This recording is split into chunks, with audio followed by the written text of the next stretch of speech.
Welcome to the Unesh value trade. As far as our opening hand goes, this is a very slow hand against our opponent. Because even if we stop the early hand disruption from Lazav, Swan Song is not that good. So I think we need to mulligan on this one. Yeah, I'm not wild about this hand at all. So we'll see if our opponent wants to mulligan or not. But yeah, the thought of just making 4 land drops and then hoping we get to 6 mana for Unesh, that does not sound that fun. So let's go and go for a mulligan. And yeah, there we go. I like that a lot better. Yeah, we're going to keep on this one. And the only downside is our opponent is on the play. But if they don't have hand disruption, we've got some good stuff. So we're going to keep on this one. Let's go ahead and put, I think at this point, we'll put Cyclonic Rift on the bottom. Actually, we'll put Bane Harmonicon. That's very ambitious at this point right now. And then click OK. So we're going to keep our fingers crossed that our opponent does have hand disruption to stop this mana creep. So we're playing Unesh, Criosphinx Sovereign, the official conductor of the value train into outer space, where you're encouraged to follow your dreams. Sphinx spells you cast cost 2 less to cast. And then whenever Unesh or another Sphinx enters the battlefield under your control, reveal the top 4 cards of your library. Opponent's going to separate those into 2 piles. One pile goes into our hand, then the other pile goes into the graveyard. Let's lead off with Tolaria West. And then pass the turn. Looks like we might be running into some counter magic, potentially. Or they're just leaving up Brainstorm. Okay. Playing against Lazav. Whenever Lazav enters the battlefield, surveil for 1. Then, for an activated ability X, Lazav becomes a copy of target creature in your graveyard with converted mana cost X, except its name's Lazav. It's legendary in addition to its other types, and it has this X ability. So, I just played against Lazav, and we got beat pretty good. And so, one of the main reasons why I kept this opening hand is because if we end up having Time Twister to stop any sort of hand disruption, I feel pretty good about that. So if this is a quick little Lazav, yeah, there we go. Now, the only downside, and hear me out, the downside to us doing this with Time Twister is that if our opponent has an option in their hand, that's really going to help power out a Lazav, but we've got Cyclonic Rift, so I think we're going to be okay on this one. So yeah, I just really want to GM this Time Twister. That's going to be pretty good. That's going to allow us to shuffle stuff up. And then, yeah, and also it's going to get rid of their graveyard, which is going to be good. So let's make the land drop for the turn. That's going to be Mana Crypt. Yeah, that's going to be good. So let's have Mana Crypt come down. We could technically just go for... Yeah, let's just go Time Twister. I like this. Time Twister is going to shuffle their hand and then shuffle everything back, get a fresh grip. And, okay, I was hoping for a little bit more counter magic. Now, one thing that we can do is during our opponent's upkeep, we can go for a Pongify on Lazav, if that's what we want to do, because if we end up going for Pongify on Lazav, that at least kind of gets some counter magic out of their hand. I think I kind of like doing that. So let's force the issue during their upkeep. Not super wild about them having a 3/3 beater, but I think we can outrace it. So during their upkeep, let's do this. Let's go Pongify on Lazav. Because at this point, what we're trying to do at this point, we're going for a tempo play. We're trying to get rid of Lazav. They're not going to be able to swing in, do any sort of funny business Lebowski. If they want to keep Lazav on the battlefield, they're going to have to go for some counter magic to stop that. We also did end up going for Time Twister. That allows us to kind of disrupt their opening hand. So if they were banking on some stuff, and maybe we can see what's going to happen. We're going to see a Dark Ritual come down. So let's see what this is. It might be another Lazav. Who knows? This is going to be Jace the Mind Sculptor, which is pretty good. But the cool thing about this is we can actually Clever Impersonator on Jace the Mind Sculptor, and that'll allow us to get some good stuff going. That will end up being Island. That's going to be 1, 2, 3, 4, 5.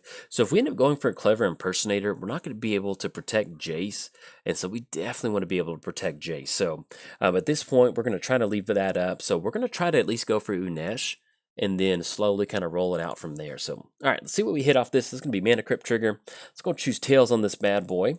Lost the flip. We were 0 for 1 on those Mana Crypt triggers, and we draw into another island. So, let's have Island come down. Like I mentioned, if we go Clever Impersonator, yeah, I think that's still a pretty good play. All right, so we go Clever Impersonator on Jace. And once we have this happen, we're going to go Clever Impersonator on Jace. We're going to have it enter the battlefield as a copy of Jace. And then we're going to go for the -1 the ape token, send that back to their hand. So basically, this kind of keeps us in this kind of brainstorm pattern. So anything else, let's pass it back over to our opponent.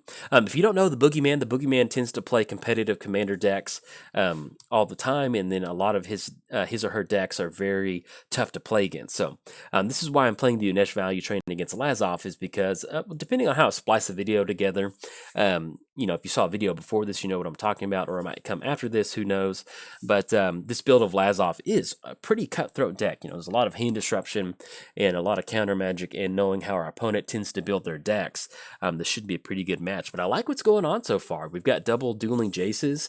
The only downside is we don't have some sort of shuffle effect at this point right now for those brainstorms, but we're going to keep that going.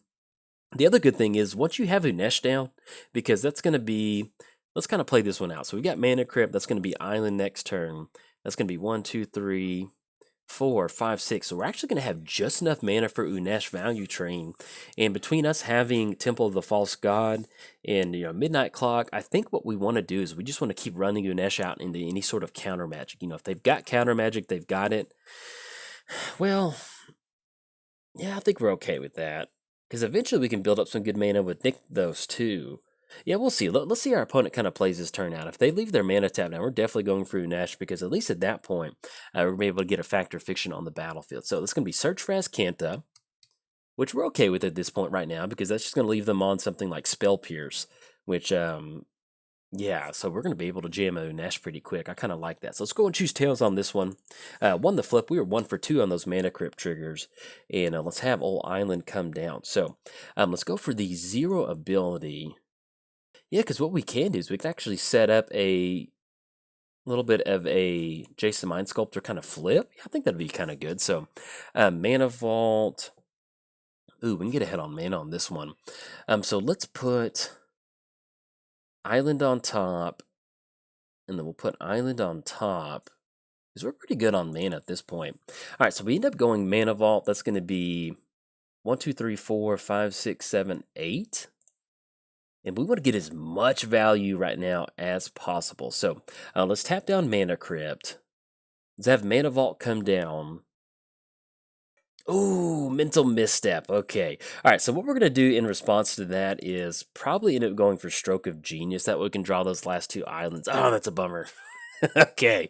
All right. I knew we would be running into something. That was worth it, though. But hey, let's still go ahead and get on mana now. Get ahead on mana now that I think about it. So let's have Midnight Clock come down. And then if they've got another counter magic, that's perfectly fine with me.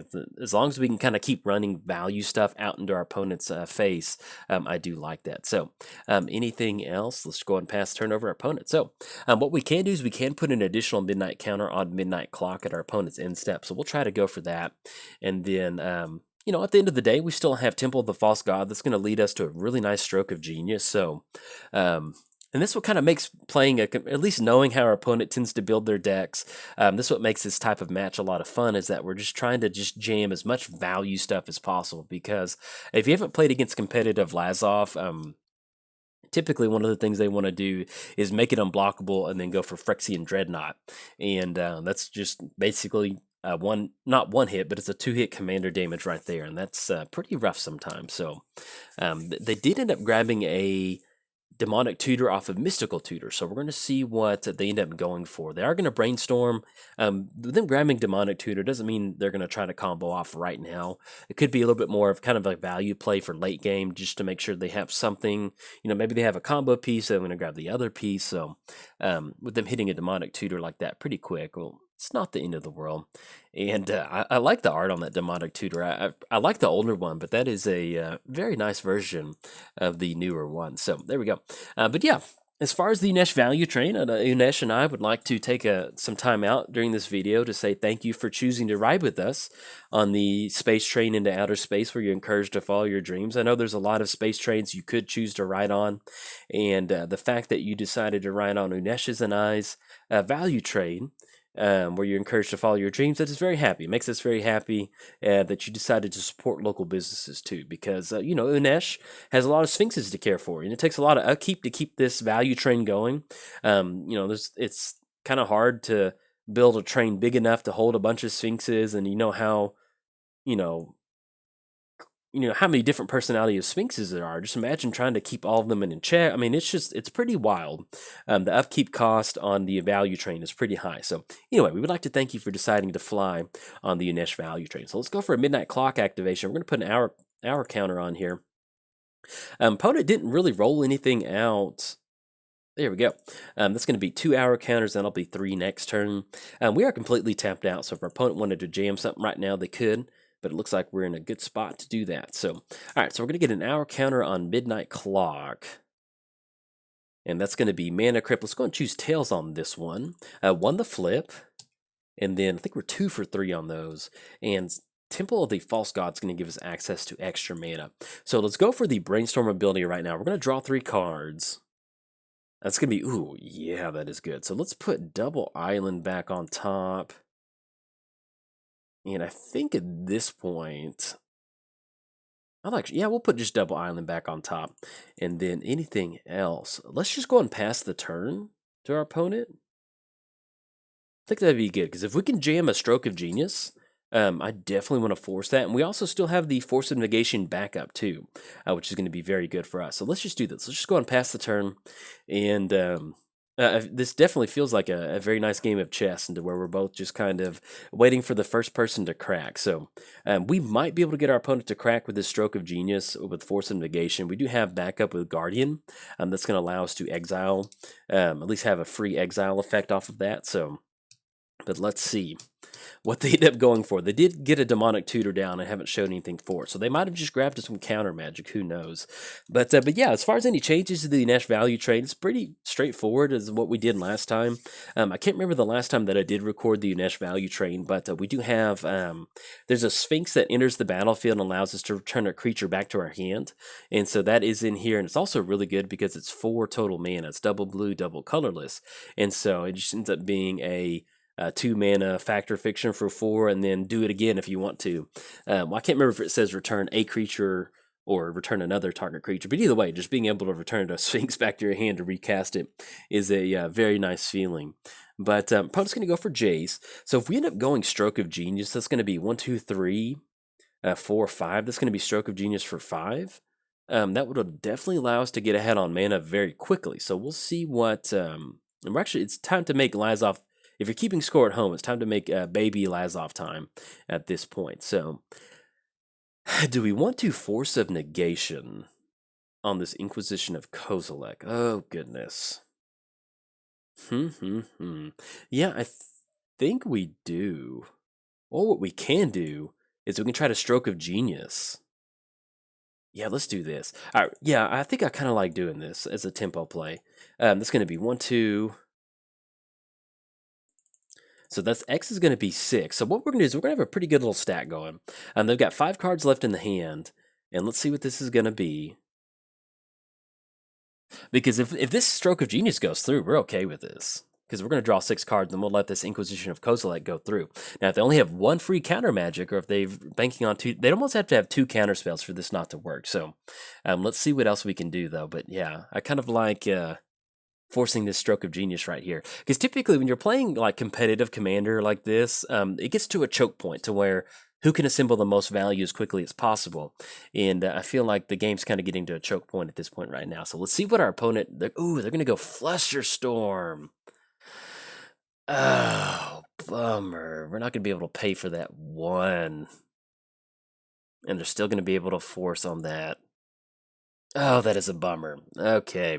They're going to Flusterstorm on Stroke of Genius. Now, they did tap down a little bit more earlier, and so it makes me kind of feel like, yeah, we can't pay for that. Yeah, oh, that's a bummer. Okay, yeah, because even when they've got them all pointed at over there. And then with Inquisition of Kozilek, we're going to have to exile Guardian? I think I kind of like doing this. Let's do this. Yeah, we're going to let Flusterstorm go through. Let's go Force of Negation, because I want them to kind of think maybe we've got something value in our hand. So we're going to target, we're going to get rid of Guardian. Maybe they've got some more hand disruption. Maybe they've got another counter spell. If they want to stop this Force of Negation, I feel like this is basically just kind of like a reach play. We're just trying to see if we can squeeze something of value out of their hand to stop this force of negation by letting them think that we have something important in our hand. So, all right, we're going to stop on that one. But yeah, that Flusterstorm, oh, that was a bummer. Very nice play by our opponent. And then we'll be able to go for Jace on the back end, at least next turn. That's going to allow us to go for that. We do have some pretty good devotion going, so if we make the land drop next turn off of Unesh, we'll be in a pretty good spot. Okay, all right, it's going to be Midnight Clock. That's going to be Mana Crypt. Let's choose Tails on this one. One the flip. I think we're 3 for 4 on those, which is a pretty good feeling. And then we run into Island. So let's have Shrine come down. Let's go for Jace. We're going to go for the Brainstorm ability. And let's see what this is. This looks like they're going to be 5 mana? No oh. Okay, so that's going to be Notion Thief. That's going to get it. Draw 3 cards and then put 2 back, so they're going to be able to cash in 3 card draw. We have to put Meat Boy Changeling and that back on top. That that was brutal. All right, so we're going to go for Unesh. That's going to be 1, 2. Oh, that hurt. That hurt. All right, it's going to be Midnight Clock, and this is Force of... Okay, so we're at least going to get Unesh to stick. We're at least going to have 1, 2, 3, 4, 5. So on this one, we're just going to grab a Meat Boy Changeling, and that's going to allow us to cast that for 1. So we're going to choose Pile 2 to go into our hand. Let's go Temple of the False God, Devotion Blue. It's going to be Meat Boy for 1. So we've got some stuff we can cycle through at this point. So that's going to be Sphinx of Foresight, so we're definitely going to be grabbing that one. What we're going to try to be doing is just building up as much value as possible. We're going to choose Pile 2. Let's have Sphinx of Foresight enter the battlefield. And we still have at least 3 mana. So as long as we keep... Oh, and then we got the Surge cost. Oh, look at this. This is really digging. Now, we are open to a board wipe. But at this point, we've had a lot of fun in this game so far. So we're going to grab Avenger. It's almost like we've got Sphinx Storm. Pretty much. I was about to say, we could go for Brainstorm, but Notion Thief's out there, so we don't want to do that. We're going to choose Pile 2 for sure. And we can definitely pay the Surge cost for 1 blue mana. Gonna have that enter the battlefield. Yeah, I was almost like, oh, let's just Brainstorm again next turn, but that's not going to do good. We're going to grab ourselves a Pact of Negation. The only downside about Pact is our opponent does know about it now. And so, but we're okay with this one because no matter how they split this one up, that's kind of what we want. We're going to take Pact. That way we can at least kind of stop some funny business from our opponents. We're going to choose Pile 2. Do we want to cycle Lonely Sandbar? I think that's good. All right, so we're going to cycle Lonely Sandbar. Oh, duh. And then they get to... That's a little bit of a misplay on my part. Bummer. Sorry about that. Yeah, when you get value going like that, you just kind of get in the zone of just trying to make sure you're not... Here's the deal. So I knew that Notion Thief was on the battlefield, and we cycled that Lonely Sandbar. We gave them an extra card. The thing with that is... What it is... I get so worried sometimes about, if we have 1 mana left over, somebody like a comment being like, because there is... I'll be honest, a little bit behind the screen on recording, there is a lot of between recording, delivering entertaining commentary, doing different things like this. Also, subconsciously, you have this anxiety of, I don't want to make a mistake because I don't want people to start saying like, oh, you shouldn't have done this, or why did you do this, blah, blah, blah. Gilded Drake, yeah, we have got to stop this one. So we're going to go Pact on this one because if they just grab Unesh, then it's pretty much going to be a good game. So we got to force the issue. But yeah, long story short, there is a level of anxiety when you're recording videos of making sure that you do things as tightly as possible. And so the fact of, like, oh, why didn't you do that 1 mana to cycle? And then you forget that Notion Thief's out there. So that's how little mistakes like that happen. I don't bring that up to be like, I have major anxiety over doing videos. There's just a lot of times where if there's ever a goofy mistake, it's just little things like that. All right, so we got Flusterstorm coming down. All of these are going to be directed at Pact of Negation, I would assume. So yeah, we're just going to click OK because we can't pay for those. That's going to get rid of Pact. That's going to be Gilded Drake coming down. Good game to our opponent. I mean, it's not over yet, but once they end up taking Unesh, it's going to be very hard for us to do anything because we do have the option of going for the -1 to send Notion Thief back to the hand, but even if we end up doing that, it's still going to be hard for us to, Yeah, because I was about to say they might have Dark Ritual and a Notion Thief, but we'll see what's going to. But either way, this has been a very fun game, lots of back and forth.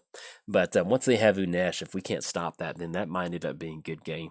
But yeah, if there's ever a goofy mistake like that, that's pretty much what it is. I'm just trying to make sure that I minimize the amount of comments that would be, why didn't you sequence this? Why didn't you do this? And sometimes those conflicting strategies overlap into a mistake. So that's how that happens. But very thankful, everybody that is a friend of the channel, everybody's very nice about it.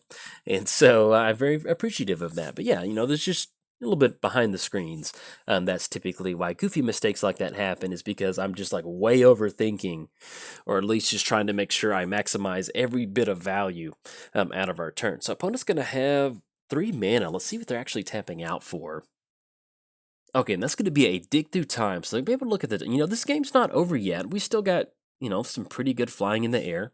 We've got Sphinx coming across for 4. We've got 3. They do have an Unesh that can stop us, and then we do have a Gilded Drake. So we can go for the -1 actually off of Jace to return Unesh back to our hand. Now that I think about that, actually does kind of sound like a pretty good idea, because we can just recast Unesh for a pretty good price, and then we can hopefully get this value train going. So yes, now that we've had time to, because whenever Unesh gets stolen, I'm always like, dang it, and then my head just goes to like, oh, it's a bummer, we just lost. But no, it's not over yet. We got some value. We can go for -1. That's going to bring Unesh back. That's going to be another Sphinx. We can get some stuff moving. So let's see what this dig through time has in store for us. We're not going to be able to see what it is, but hopefully it allows us to kind of go for our line of play. That's going to be Mana Crypt, and that's going to be 4 mana they have available. So really the only thing that we're going to have to watch out for, I mean, we've got the -1. We can return Unesh back to our hand. And then once we return Unesh back to our hand, we can cast it. We've got enough devotion at this point right now that to where even if they do have counter magic for Unesh, that's going to stop them. So hopefully we can get some pretty good value going. Now, one thing, Oh, excuse me. Our opponent went for the mind. Yeah, they're going for the exact same line of play that we're going for. They went for the Gilded Drake line of play with Jace to send that back to the hand. So they can gain control of another one of our creatures. If they do, that's fine. Because actually, if they end up going for Gilded Drake, the only downside is I think they're strapped on blue mana. They're not going to be able to cast both creatures since they brought Gilded Drake down. So we'll see if they end up taking something. Okay, so it looks like they're going to pass the turn. So they did return Gilded Drake back to the hand. Let's go. We definitely need to get rid of Notion Thief before this midnight clock goes off. That is not going to be good for us. That is very important. So let's go Mana Crypt. We're going to choose Tails on this Mana Crypt trigger.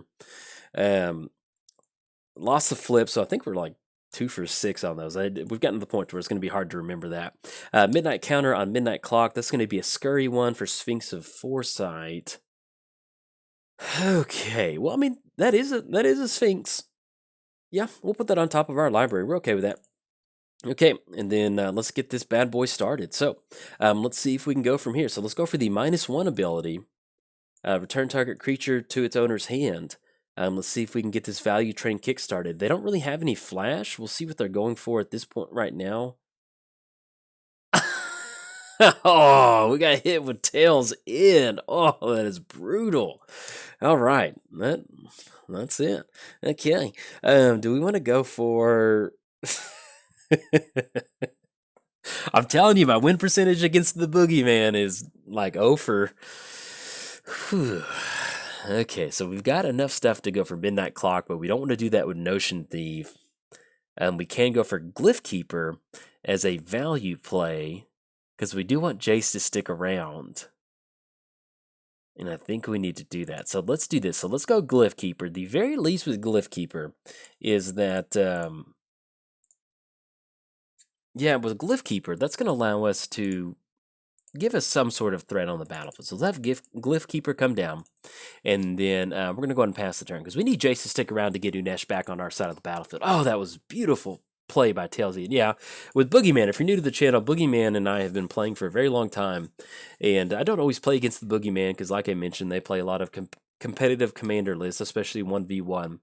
But man, I get very. And in fact, I don't think we have Tails in here, so I need to get that added in here. The only downside to playing a commander channel like this and having, like 100 commander decks is that it is so hard to make sure that every single deck is updated there's a lot of times where I go to EDH Rec, and if there's a new Sphinx, I'm like, okay, yeah, I need to toss this new Sphinx in here. That does make sense. But little things like making sure Tails In is updated across all the decks, I mean, it's a very laborsome practice sometimes. So, long story short, if you see some of my deck list on some of the new decks that I've played in a long time, do hop in the YouTube comments and drop a comment in there. I was pretty good about implementing changes. For a while there, I kind of not stopped doing it. It got overwhelming, and so I didn't do it as much. But yeah, just little things like that. If you look at the deck list, you're like, hey man, this thing needs a Tails End. Hey, let me know, and we'll pop that bad boy in there. So our opponent does have a couple different lines of play they can go for. They do have Gilded Drake. They can have that come down, trade one of our creatures. They can also bounce it back to their hand with the -1 and then go for it again. The main thing is that we do have at least a couple different flying options for us. So we'll kind of see. Opponent's going to go for, let's get the reveal zone popped up off of this search for Azcanta. That way we can try to keep track of what they've got going on.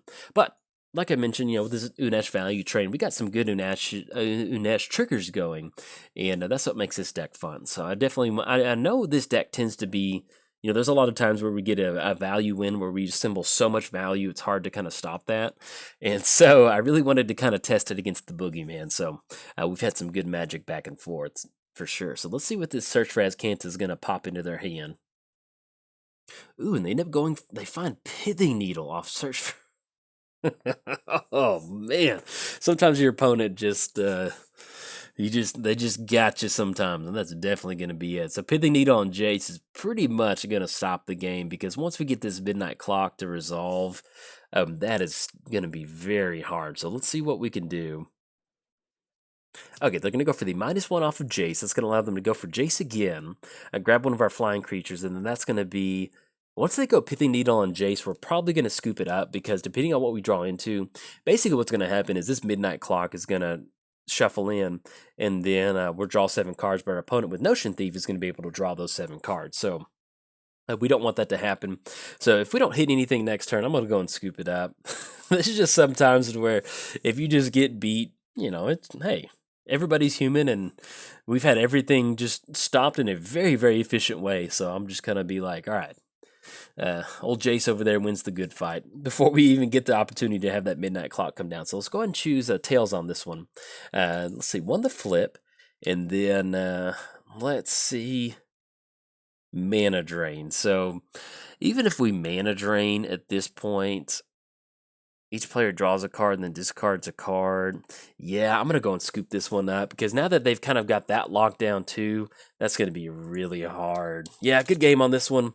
Yeah, because we're not going to be able to keep anything in the hand. We can't bounce anything back to the hand. It's only a matter of time before this midnight clock takes over and they get it from there. But good game to our opponent. One of the things I want to sit down and play against the Boogeyman is having some fun and having a lot of back and forth, and we got to trade some really good punches, and that's what makes Magic fun sometimes. So, hey, good game to the Boogeyman. Really enjoyed the game. It was fun getting some really good stack interactions going, and, just sometimes when you have a really tight control game like this, it's just fun to see it kind of play out and see what kind of stuff you can get to stick around. So, definitely enjoyed it. So, if you enjoyed the video, hey, like and subscribe. Thanks. Bye.